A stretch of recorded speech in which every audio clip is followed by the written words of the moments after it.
If you say, oh, I want to get out of debt, but there's no heart change and therefore no habitual change, nothing's really going to happen.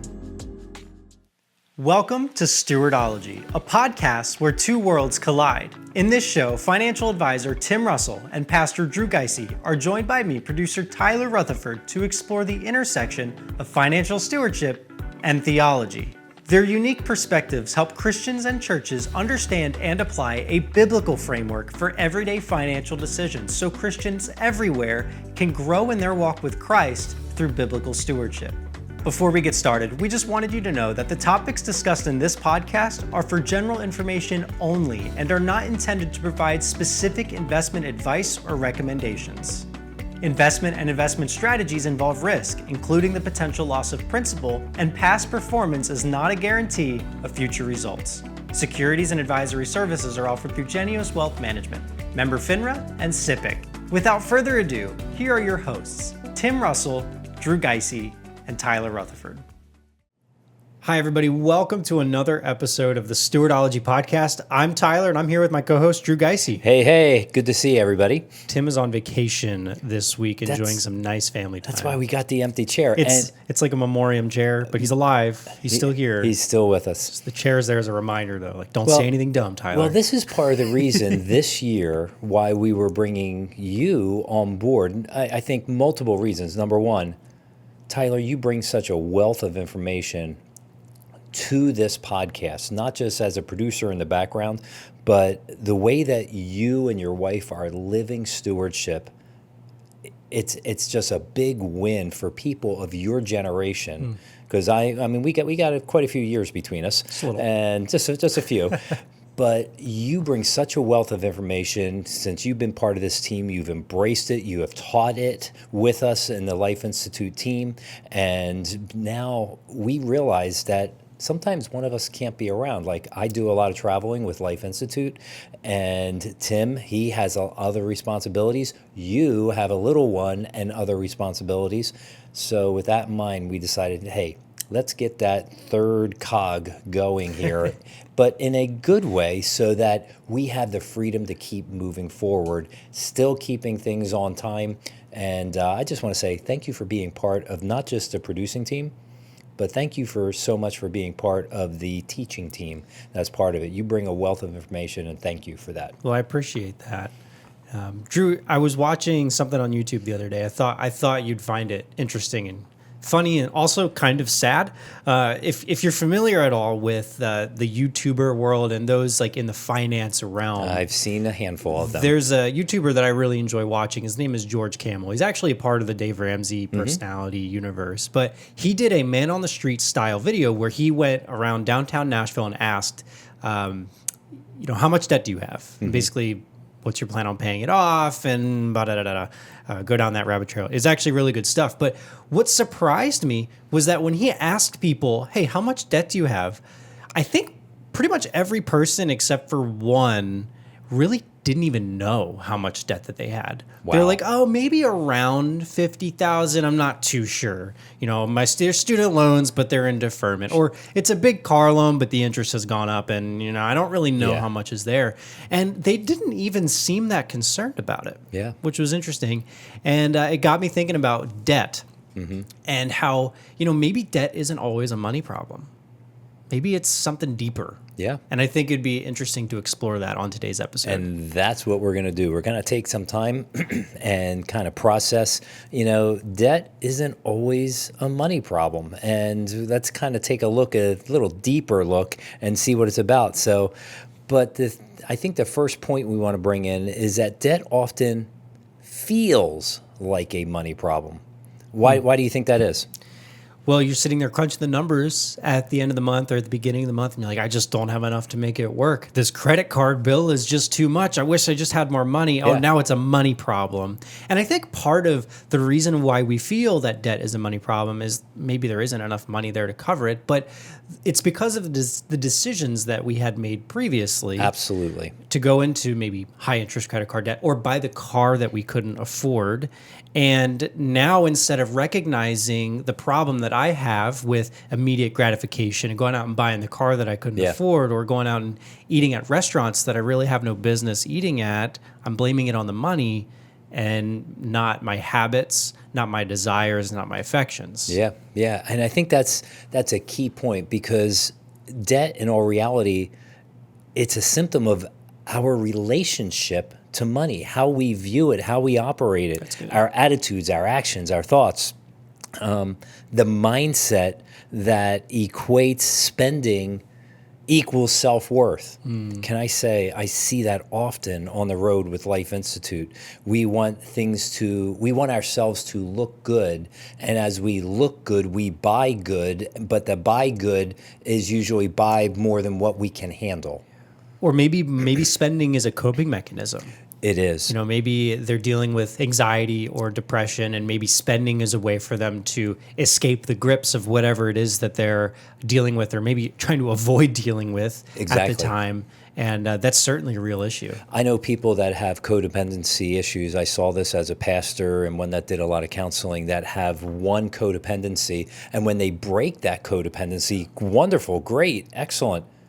But they usually kick into another codependency that kind of masks things still. And I will tell you, this idea of shopping and spending is a real codependency thing that happens within people if they're choosing this rush of another item or thing or feeling of alcohol, drugs, whatever. Now they've shifted it more toward, I would say, a shopping, a high of a purchase of something. So you have those things that are happening. So people, there's that codependency part that I think people need to understand. If there's a codependency, we need to not just break one and go to another, but shopping is one that happens all the time, spending money that you don't have. So, and that creates that debt piece. There's also something, too, where in that George Camel video I was talking about earlier, people didn't want to think about the debt problem that they had. Maybe they had high interest credit card debt, but it was too scary to think about. And so instead of thinking about it, I'm going to just continue spending and just pretend like the problem's not there. Well, that leads to crazy amounts of debt and not a great way of paying it off. That's why, if you're trying to get out of debt, the first thing you do is stop digging the hole. Exactly. Right? But and in many cases, we find that that's not the case with people. No, it actually, what happens is they operate like the small child playing peekaboo. They cover their eyes, and it's like, you can't see me, or I can't see the debt.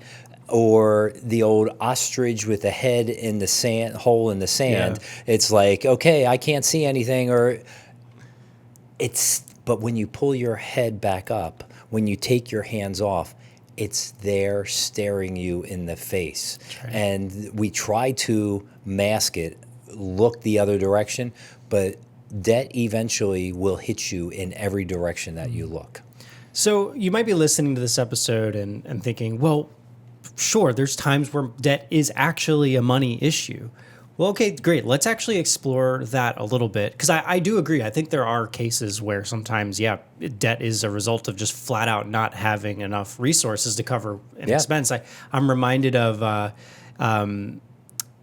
I was really young when this was happening, but I'm sure you could speak to it better than I can. But the housing crisis in 2007, in 6, 7, 8. Yep. What was that like for people? Well, what happened is we just saw the markets were going up and up and up. The pricing was going up and up and up. And then all of a sudden, boom, the bottom dropped out where they were having these subprime mortgages and all these other things. And as the market value of houses just plummeted, people were years prior were spending money and buying very big houses and doing stuff, and then boom, now the value of their house is maybe a quarter, a third less or more. Well, when you're talking hundreds of thousands of dollars, that's a big chunk of money. I remember my wife and I, we go for a walk in our neighborhood, and we're out in the countryside. So when I say neighborhood, it's like there's like half a dozen houses or so on our street.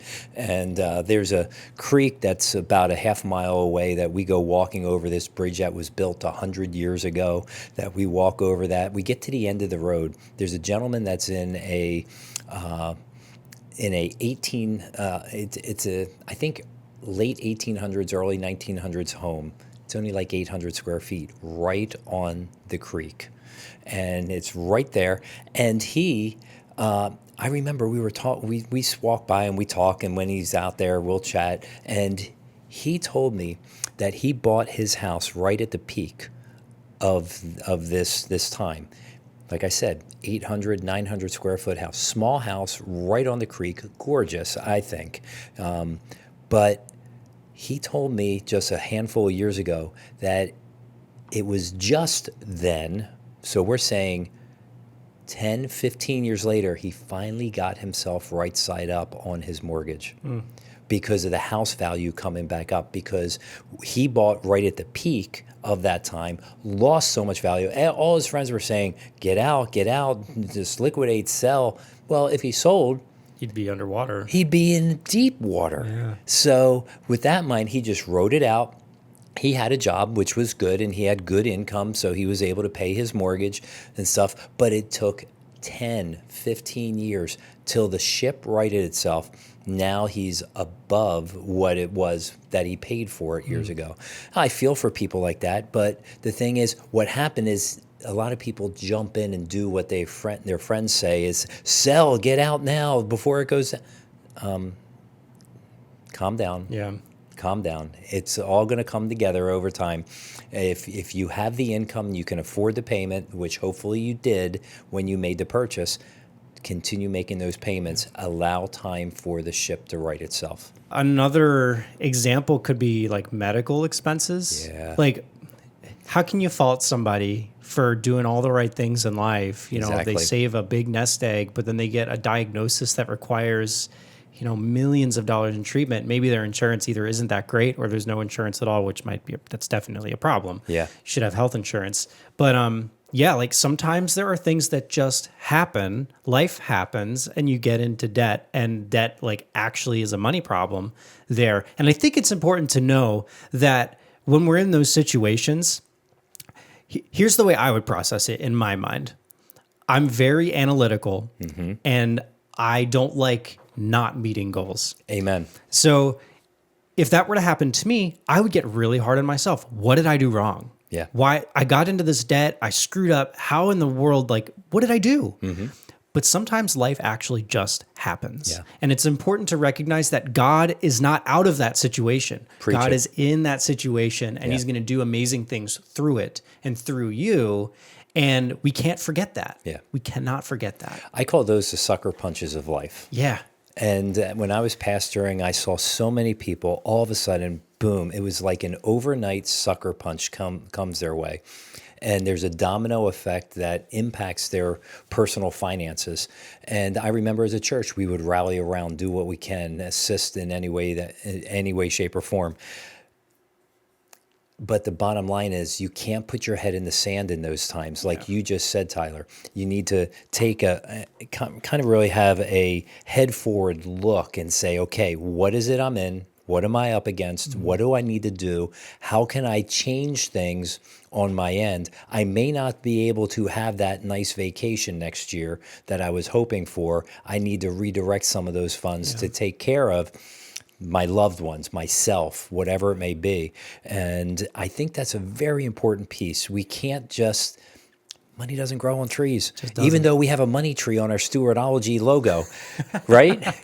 You created that, right? Yeah, not quite intentionally to be a money tree, but yes, maybe a byproduct. A byproduct, exactly. So we recognize that, there are times and circumstances where debt is just simply a result of not having enough money, and something happens and you get hit with the sucker punch of life. Yeah. But I think mainly what we're talking about when we talk about consumer debt is there's two big kinds of consumer debt that I think we see most commonly. It's the credit card debt and car loans. Yep. Both of which can be solved with a little bit of planning, right?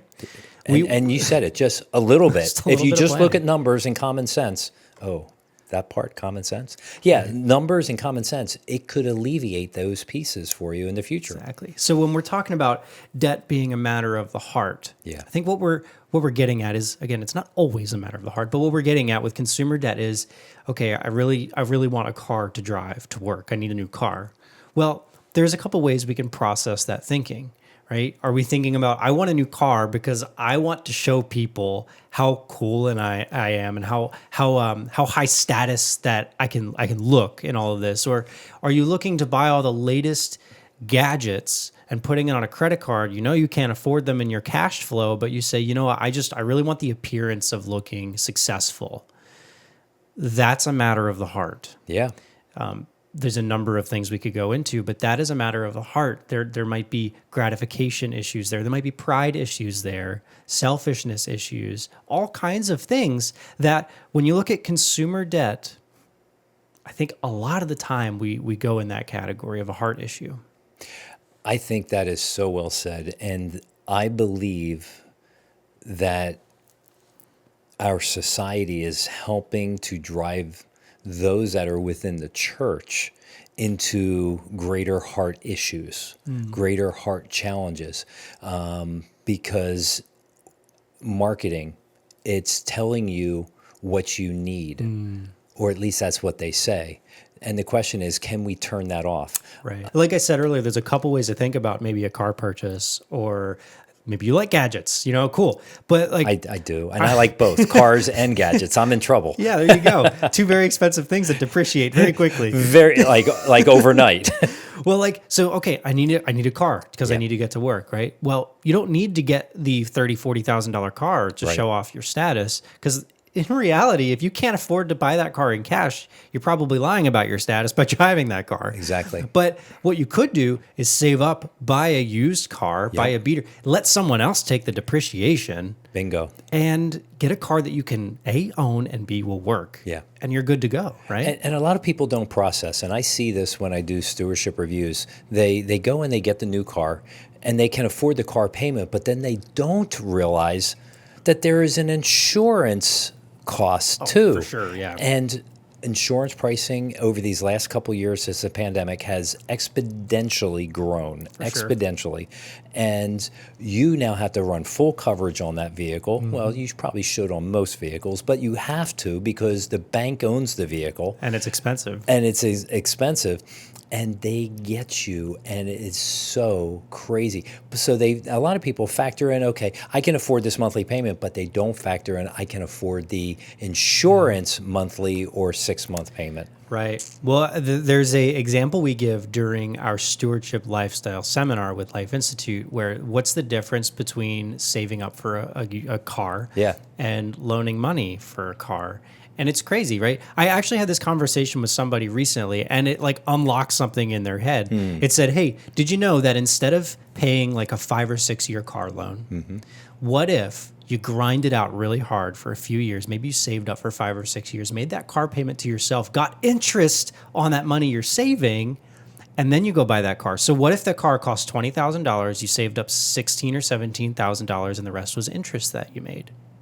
Wow, you only had to save $17,000 for a $20,000 car. You got it on discount. Exactly. Right? But if you loan that money, you borrow, let's say $17,000, you put a $3,000 down payment on a $20,000 car, and you're paying 6, 7, 8% interest, you're probably paying close to $25,000 on that car. And so look at the difference that is, right? So yeah, if you plan ahead and save for something, because okay, I want this car, and you actually make it a goal, you're going to save for it. Instead of going into consumer debt, you'll be in a lot better place than you would just loaning it. But Drew, we talk about a couple different kinds of debt problems when we're talking about how debt isn't always a money issue. What are these kinds of problems? What are we seeing? Well, we're seeing two key ones. The first one is a modest income and an unsustainable debt load. And that's one of the big ones I see. They have a decent income. It's enough to be able to meet their needs, but their debt is pushing them to the brink of financial challenge. Some good examples we see, individuals that have circumstances that they are living okay, they are doing okay, but yet they make that poor choice. Either we're going to purchase furniture and we're going to put it on a payment plan. We're going to, instead of getting the new to us car, we're going to get the new car. New car. Exactly. There are times where a new car may be a good choice for a person. I'll be honest, I've purchased a few off the showroom floor cars. Now, I am 61 years old now. I still have the one car that we bought in 2012 off the showroom floor. The car owes us nothing, and the cost per year has gone down tremendously. I can't even buy a used car for what I paid for it. And I know the maintenance because I do it myself. So a little bit of difference there. But they have a modest income. They have unsustainable debt loads. And what happens there is their reserves become lower and lower and lower month to month because they're not making any financial changes in their budgetary categories, and they're getting themselves in greater debt. I see this where instead of just having one credit card debt, now they're applying for a second card and a fifth card. And I just talked to somebody recently, 24 or 25 credit cards, almost all of them maxed out. Almost all of them. You know what? God is still on the throne. Amen. And I believe with some intentionality, some focus, I believe that I could sit down and talk with this person, come up with a game plan. Will it be easy? Heck no, not at all. But will it be worth it? It will. When they start getting these little dogs that are nipping at their heels and getting them away, it will be worth it. So they have a modest income, unsustainable debt loads. That's a great situation. They do have a modest income, but their debt load, they are perpetuating debt upon debt upon debt. They just don't know how to say no. Can I say that goes back to the heart? That goes back to the heart, yeah. We have that heart issue. So. And what happens when they deplete their savings? They're going to go deeper into debt if the heart issue doesn't change. If the heart issue does not change, debt will continue to multiply itself, and it will exponentially grow to the point where if they own their own place, I don't know what the banks are going to do if they can't make payments and all this other stuff. So there's a lot of stuff that's out there. So, there's a good illustration that we kind of process when we're thinking about that. You're not a victim of your circumstances. You have choices that you can make in it. Think about it. You're in a traffic jam. You're in a rush. You need to get to a place, and you're sitting there in the car. You got your hands on the wheel, white knuckle gripped, holding onto it. You got one foot on the brake, one foot on the gas. You're waiting for 3 inches to move forward, and you look over, and the person next to you is in the same position, same lane, waiting things, but they are jamming away on a good tune and they are having a grand old time. And same circumstances, different responses. You and I have the same choice to respond to difficult circumstances in a positive way. So when these things happen, whether it's purposeful by your own choosing, whether it's by that sucker punch of life, you have a choice in how you're going to respond to this. So we want to encourage people, if you are that with a modest income and you have unsustainable debt loads, Tyler, why don't you take a quick moment and talk about our stewardship reviews? Yeah, if you're feeling like you just don't make enough money and you have debt that's unsustainable, like Drew said, there's a lot of ways to tackle those dogs nipping at the heels, right? One of those ways is through a stewardship review to get an idea of where are you right now, get an objective view. Because sometimes the hardest thing about money is we're in it too much. We think about it, we're connected to it too much. But getting a third party, an objective perspective to look at what you're doing and what you're dealing with, that's a good thing. And in that stewardship review, for like 90 minutes, right, we can sit down and talk about what are your goals and how do we get there? Knowing your current situation, how can we craft a plan to make sure that you can accomplish the goals and the things that you have set on doing in life, right? So this is a really good idea. They say the definition of insanity is doing the same thing over and over again, expecting a different result. And when we're plagued with debt and we don't change our habits and our heart issues remain the same, That's insanity, right? We can't keep digging that hole. If you want to get out of it, we got to stop digging. We got to start filling it in. So a great way to do that is by doing a personal stewardship review. That's stewardologypodcast.com/review, or hit the link in our show notes. It'll take you to a page where you can request your free review. So what is our second kind of debt problem, Tyler? I'd say more of a decent or a substantial income with unsustainable debt loads. And notice both of these categories have unsustainable debt loads. Yeah. But this one, okay, you're making more money and your debt is a lot higher. It's interesting. We see this actually quite frequently. People that make a lot of money, you would think that they would just clear the debt and be gone with it. But a lot of times they're actually making decisions that lead them further into bigger and worse debt. But here, I would say debt is not primarily the money issue. It's not. It's not a money issue because, like I just mentioned, if you're making a good income and you're good at planning it and you're good at saying no to things, like you were just saying, Drew, if you can say no to things and make the choices you know you need to make to get to the goals you know you need to get to, debt won't be a problem. But the problem is when we have maybe instant gratification issues where we can't say no to something, we can't delay the gratification, we need it right now. Yes. Or we have a pride issue that says, hey, look at me, look what I can do, look what I can own, look what I can have. And look at me, I'm better than those who live left and right and behind and in front of me. Yep. Keeping up with the Joneses. That's it. Or getting beyond the Joneses. Exceeding the Joneses. Exceeding the Joneses. Challenge accepted. Challenge. Oh. But oftentimes they're over leveraged, right? And one setback in their career, and man, they're facing big problems. We talked about this with lifestyle creep, right? Where you're making more money and you're making bigger decisions and bigger money choices.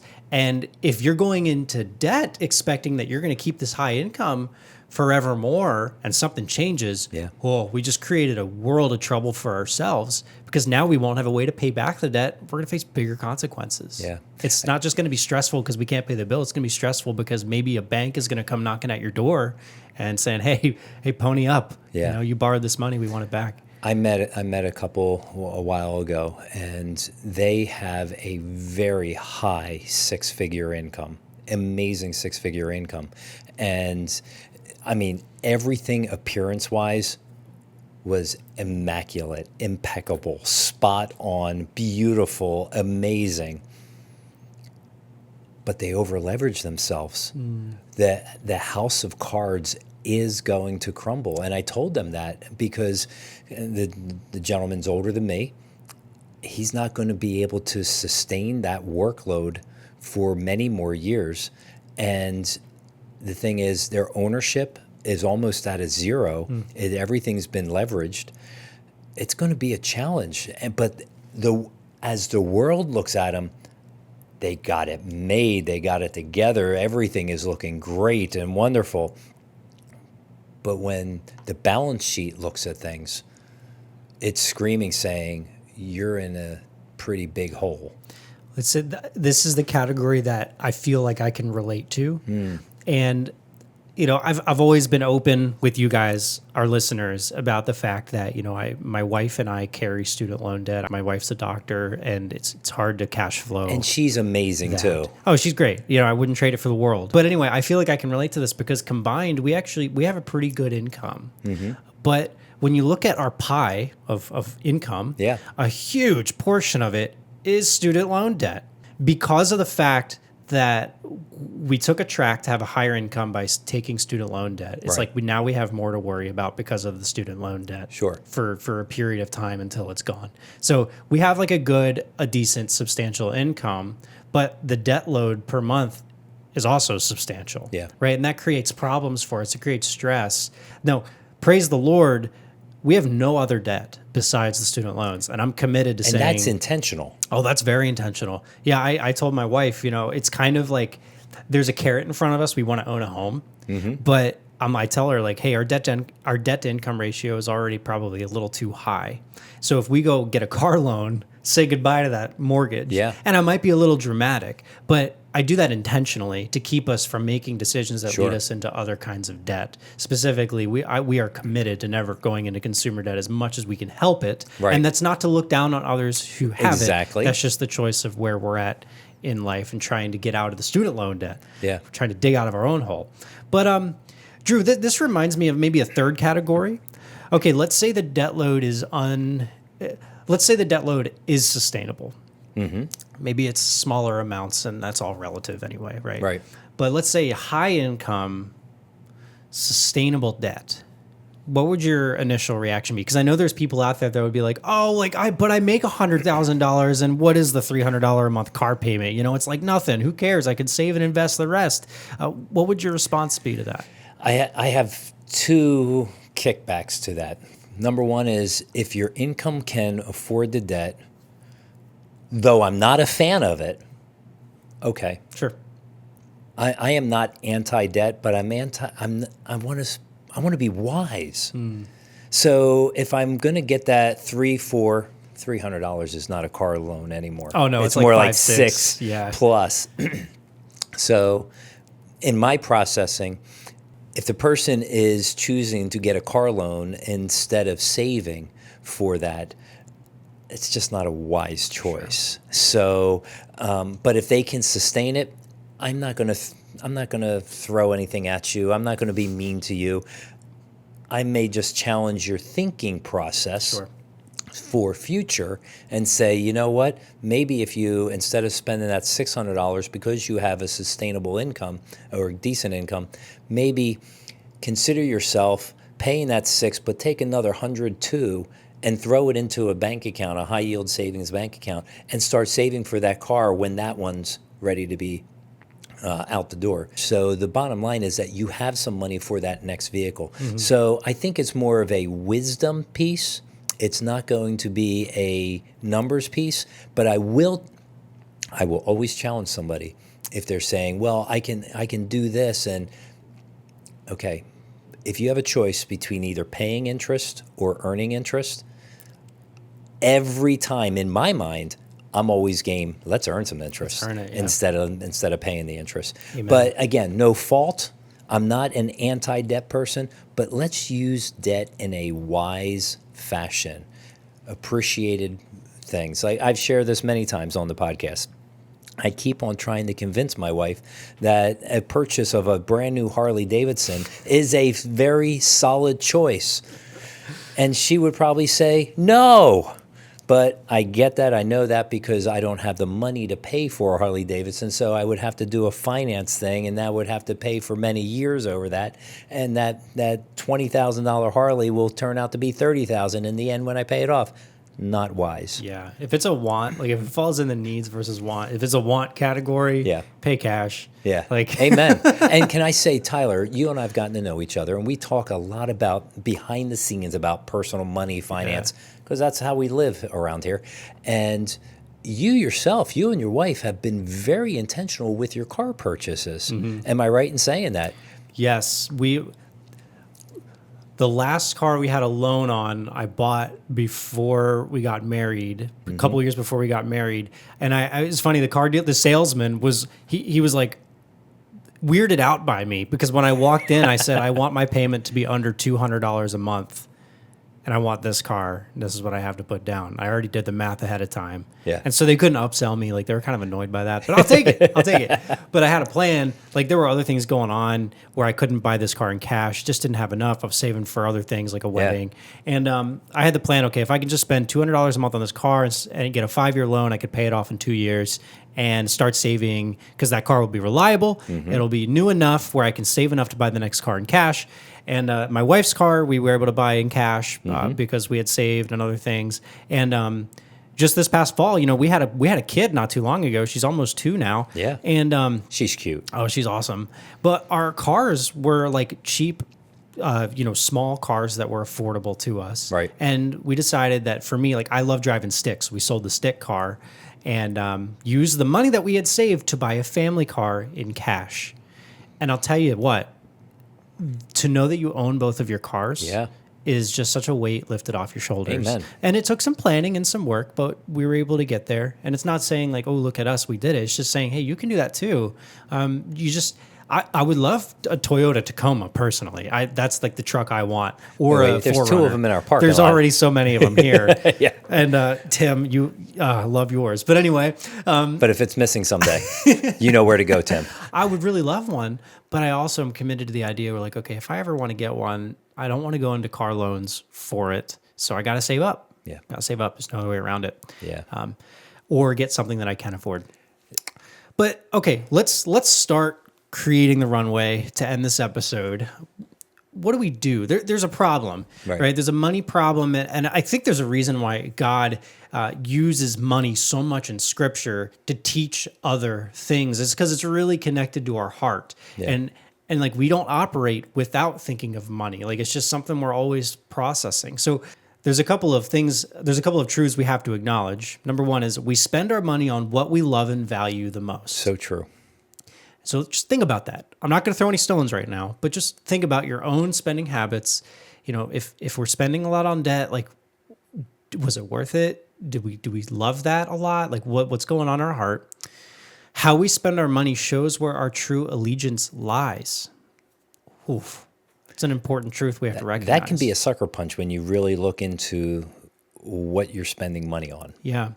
Now this can go both ways. Yeah. This could go both ways. It could be a good thing and it could be a bad thing, right? Again, we're not throwing stones right here. I think a lot of us have bought into the lies of this world about money and going into debt instead of taking time to know what the Word of God says about money and the implications of debt. Debt isn't sinful. We've stated that a number of times, but debt does do things to you. It does things to your monthly budget. It does things to your mind and to your heart that if we can avoid it, man, let's do that. Yeah. Let's do that. So a solution to that, I think we say this regularly here on the show, but we don't say it in a trite way. In all seriousness, run to Christ. Amen. Run to Christ. Talk to him about your priorities or your misalignment of priorities right now and your habits and your bad habits right now. Talk to him about wanting to be free from this culture that is driving you into not using what he has put into your care in a good and honorable way. And then from there, take heart to Romans 12:2 about the transformation, the renewing of the mind. And what does the Word of God say about money and finances? There has to be a change that will take place. Scriptures talk so much about money, finances, how we ought to spend, how we ought to use. And maybe if you don't have a solid grip of what the Word says, you can go online. You can get online and do a search and find, what are the top 20 verses on money and finances, and sit down and read them in your Bible. Process what they say. Look at it in light of where you are. And ask God through the work of His Spirit and the way that He transforms the mind, ask Him to work in you to renew your mind into one that is seeing money, finances, and stewardship through a biblical lens instead of through this cultural world lens that is being pummeled into you left and right. So those are some key first steps to be able to move forward. And I believe if you do that, the Spirit of God is going to start that change of heart and mind. In fact, Tyler, if I remember right, you talked to somebody recently and you were just talking about some money and finances, and there's been like a radical transformation from a simple conversation. Am I right in saying that? Yeah, the Lord's really gracious in this way, but there's somebody who listens to this podcast, and he's a good friend of mine who heard us talking about debt, and, he came to the realization, he's like, I don't need to be carrying this debt, and he decided to get serious about it, and by making a couple changes, and by selling a prized possession that he had that he worked a long time for, but he owed money on, and he knew that the value of this thing could pay the other debts off. He's like, I'm going to make the hard decision. I'm going to transform my life and get out of this debt. And super cool to see that kind of change, because we talk about a change of the heart. Yeah. But I think a lot of people don't view debt perhaps as seriously as they should. And I don't want to make it the ultimate enemy, But at the same time, we have to recognize in our hearts that it does cause spiritual, financial, relational damage, right? Because it's stealing from your future to pay for the present. Yeah. And that's a big deal. That's a big deal, especially if we take like saving for our families seriously. If we take, and you know, my wife kind of jokes with me because I literally look at our student loan debt like it is the enemy, and I got my crosshairs on it constantly, probably to my own fault, but it's serious, and I want to take it seriously, and I want to get out of it. And so I think like the change of heart, it needs to be there, because if you say, oh, I want to get out of debt, but there's no heart change and therefore no habitual change, nothing's really going to happen, right? And that's important. And that's where, Drew, your next point is so important. You know what? I'm going to use the word that people don't like, budget. Oh, it's a sucker punch. The people don't, but can I tell you, it is a game changer. Budgeting changes your life. It does. It allows you to have margin. It allows you to find where you're leaking money. And it allows you to take that leaking money and redirect it towards that debt so that one day you will be free and clear. Because debt is not something that just happens as a financial transaction. It's something we feel day in and day out. We feel it. We wake up with it. We process it throughout the day. We avoid the mailbox in the end of the day. And we go to sleep thinking, okay, there's still probably 3 bills in the mailbox. And we wake up and we finally, eventually, by the end of the week, get to the mailbox and we see it stuffed full of stuff. We feel this weight. It's scaring us. But this budget thing allows you to build some margin, see where you're spending needlessly, redirecting money. It may be that you are spending way more than what you have, so you may need to get a little side hustle going or a part-time job. You know, don't sell the kids. They're valuable. Don't get rid of the kids yet. But the bottom line is, I think the important thing is you don't know where you're at because you don't know how you're spending. And if you choose to take some time and figure out where the money's bleeding, you're going to be able to redirect things and get things moving in a better direction. It may not, it's not going to happen overnight, depending on the debt load you carry. It's not going to happen overnight. But if you're intentional and purposeful and you grind, it will be eliminated over time. So create a spending plan that actually works for you. Get serious about eliminating that debt. And part of that is that great Dave Ramsey debt snowball. I don't know whether he invented it. I should probably figure that out, whether he did it or not. But the bottom line is he has made it very famous. It works. It's a psychological way to get yourself out of debt. There's the debt snowball, the debt avalanche. Always do the snowball because you did not use proper thinking to put yourself into debt. So we need to use good thinking to get you out of debt, and that good thinking is quick wins to get yourself out of debt. Tim says it like this: if you're trying to avalanche your way out of debt, you're trying to math your way out of debt. But the problem is you didn't math your way into debt. Exactly. You thought your way, you felt your way into debt. So that's why getting the emotional victories of the debt snowball is so key and so important. And it's a big win. When you get that first one knocked off, there's a cheer that goes on inside, and you say, this works. Lights a fire under you. It does. And you and your wife have been doing that with the student loan debt. You started off with multiples. I don't know what we're doing. We have 2 big student loans, and it's like the debt canyon. I don't even know what it is, dude. It's like you can't snowball out of it, but it's interesting. But the snowball is super effective. It is super effective. And then the other thing is invest your money in income generating things, work on mutual funds, investments, business, retirement plans, things like that. So you get yourself out of debt, but also start looking to the future. And if possible, while you're paying down debt, also focus on retirement. Tyler, we talked about this probably 6 months ago or so. You and your wife, you wanted to really snowball as much as you can out of the student loan debt. And you came to us with Tim and I with a question. What was that question?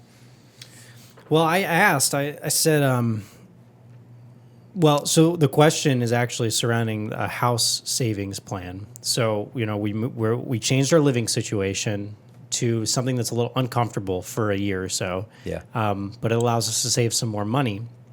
And so I asked, should I pause retirement savings in order to pile more money away for a house? And both of you guys were like, sure, if it's just for a year, yeah, that's for one fine. year. We both said 12 months, Yeah. but not a day No longer. longer.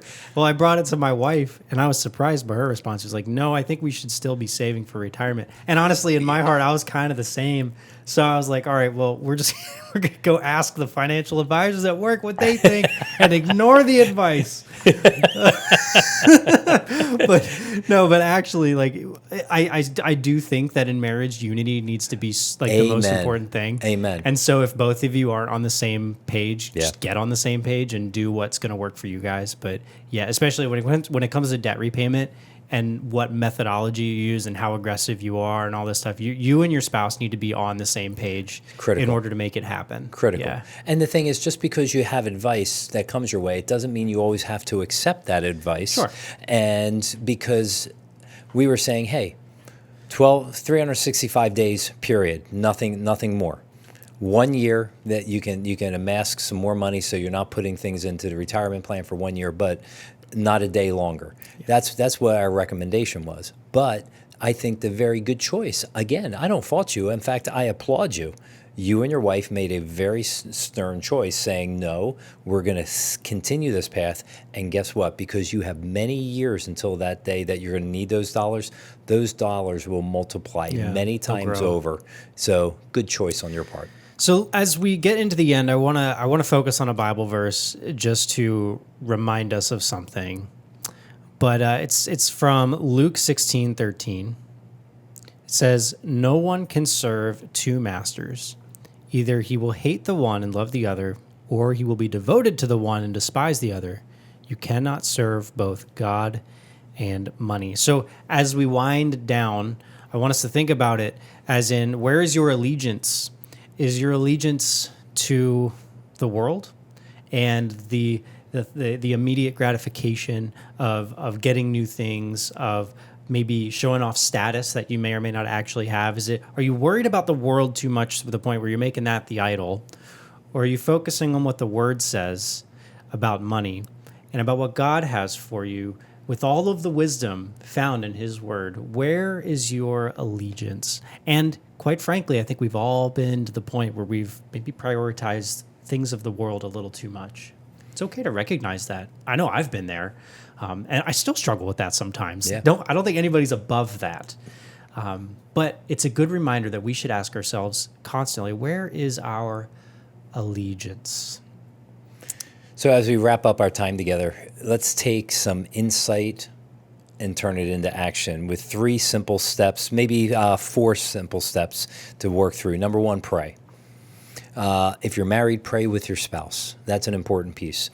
Pray over your finances. Pray over financial decisions. Ask the Lord to align your hearts. Like Tyler just shared, they were given advice, but their hearts were aligned to move in another direction. Perfect.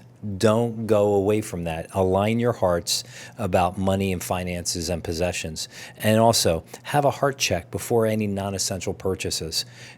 Pause. Pray. Do you really need this? Are you buying this to show off, to be fancy, to make it look good?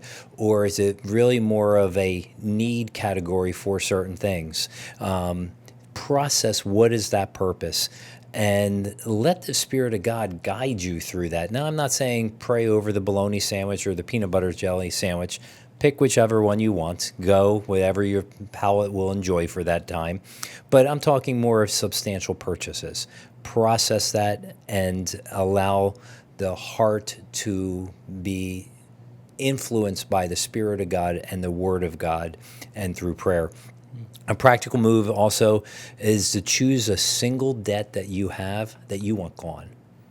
If there is that multiple debts that are there, pick one and say, I'll use a great phrase from Shark Tank, you are dead to me. So take that thing, knock that thing out. It is going to be done. Come up with a game plan that you're going to tackle that thing over the next month, 2, 3, 4 months, whatever it's going to take, but knock that debt out and celebrate that. Get excited if you're married with your spouse that you're able to eliminate that. And then for some people, you need an accountability partner. We're not meant to do life alone. As a pastor, I encourage people many times to get connected with others in small groups and other connections. And yes, is it not the comfortable thing to be able to share about where you are financially and some of your poor choices in the past? No, but find that person that loves you no matter what, that can speak into you, that can be that encouragement, that can maybe text you and say, hey, how have been your spending habits this week? Amazon Prime week, how bad were you on that? You know, by having somebody that can be that accountability partner, or maybe you reach out to them and say, man, I was driving by the car dealership and didn't just drive by. I turned around, stopped in. I'm staring down a car. I need some counsel. Hey, good for you to be that person, to be able to help them out.